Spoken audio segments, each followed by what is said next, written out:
Hello, my name is Dr. Ratna Rakshit Ingole. I am working as a consultant psychiatrist at Tulasi Healthcare, Gurgaon.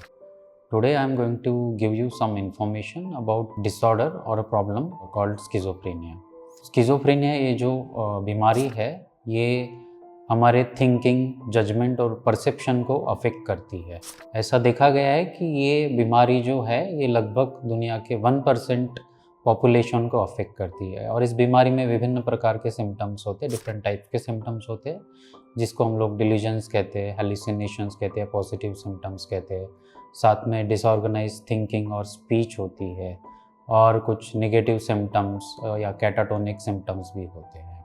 हमारे मन में बहुत बार ये सवाल आता है कि स्किज़ोफ्रेनिया नाम की जो बीमारी है ये किस वजह से होती है। तो बहुत बार हम लोग सोचने लग जाते हैं तो इसका एक पॉजिटिव फैक्टर कह सकते हैं जिसकी वजह से बीमारी हो सकती है, वो एक बहुत इंपॉर्टेंट फैक्टर है जेनेटिक्स, या हम लोग इसको जीन्स कह सकते हैं। तो जेनेटिक्स का एक बहुत ही इम्पॉर्टेंट रोल होता है इस बीमारी के होने में।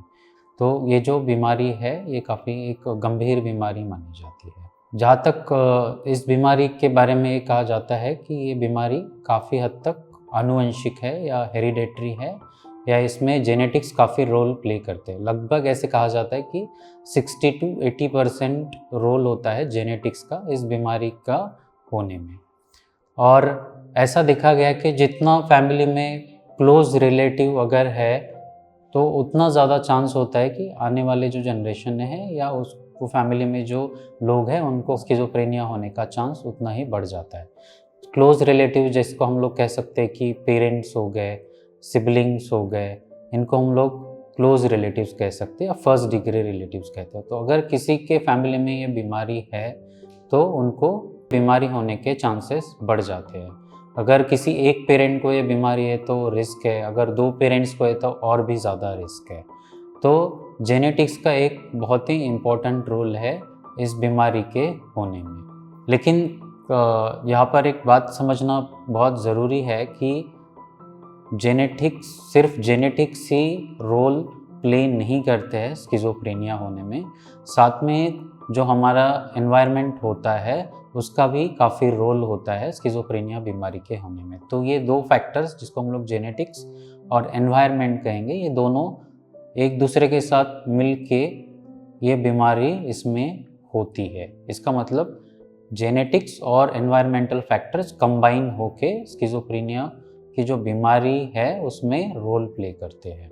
ये जो बीमारी है इसमें ये देखा गया है कि एक कोई पर्टिकुलर जीन्स जो है उसके बदले में ये देखा गया है कि ऐसे कंबाइंड जीन्स, या जिसको हम लोग कहते हैं कि पॉलीजीन्स, या जिसको हम लोग कहेंगे एक जीन के बजाय काफ़ी जीन्स मिल के ये बीमारी होने की संभावना बढ़ा देते हैं। कुछ बीमारियाँ ऐसी होती है जो एक जीन खराब होने से ही हो सकती है, लेकिन स्किज़ोफ्रेनिया जो बीमारी है वो देखा गया है कि इसमें मल्टीपल जीन्स इन्वॉल्व होते हैं। लेकिन काफ़ी रिसर्च करने के बाद ये देखा गया कि कुछ जीन्स जो है उसका इम्पोर्टेंट रोल है, जैसे COMT जीन देखा गया है, DRD जीन देखा गया है, DISC1 gene, DTN BP1 gene, ऐसे डिफरेंट टाइप्स के जीन्स जो है इनका रोल देखा गया है कि इस बीमारी के होने में होता है। अभी भी स्किज़ोफ्रेनिया के जो जेनेटिक्स है इसके ऊपर रिसर्च चल रहा है और कोई ऐसा बहुत ही एक पर्टिकुलर जीन्स जो है वो यह नहीं देखा गया है कि स्किज़ोफ्रेनिया होने में रोल प्ले करता है। जहाँ तक इस बीमारी में होने की बात है, यह देखा गया है कि ये बीमारी कॉमनली मेल्स में जो है 10 to 25 ईयर्स एज ग्रुप में देखी जाती है, यानी कि 10 से 25 साल की उम्र में यह बीमारी मेल्स में शुरुआत हो जाती है। फीमेल्स में बीमारी थोड़ा लेट होती है, जैसे कि 25 से 35 साल की उम्र में बीमारी देखा गया है कि कॉमनली शुरू होती है। तो यह बीमारी यूजुअली हम लोग देखते हैं कि 10 to 55 ईयर्स में ये बीमारी हो सकती है। 90% लोगों को ये बीमारी जो है 10 to 55 ईयर्स के एज ग्रुप में होती है। 10 साल के पहले या 55 साल के बाद यह बीमारी होने की संभावना थोड़ी कम होती है। अगर किसी को ये बीमारी 45 साल के बाद हो रही है तो इसको हम लोग लेट ऑनसेट स्किज़ोफ्रेनिया कहते हैं। तो इस तरह से ये जो बीमारी है इसमें हम लोग देखते हैं कि ये जीन्स और एनवायरनमेंट के कॉम्बिनेशन की वजह से बीमारी होती है। इसको हम लोग कहते हैं कि नेचर और नर्चर इन दोनों का ही इस बीमारी में रोल होता है होने में।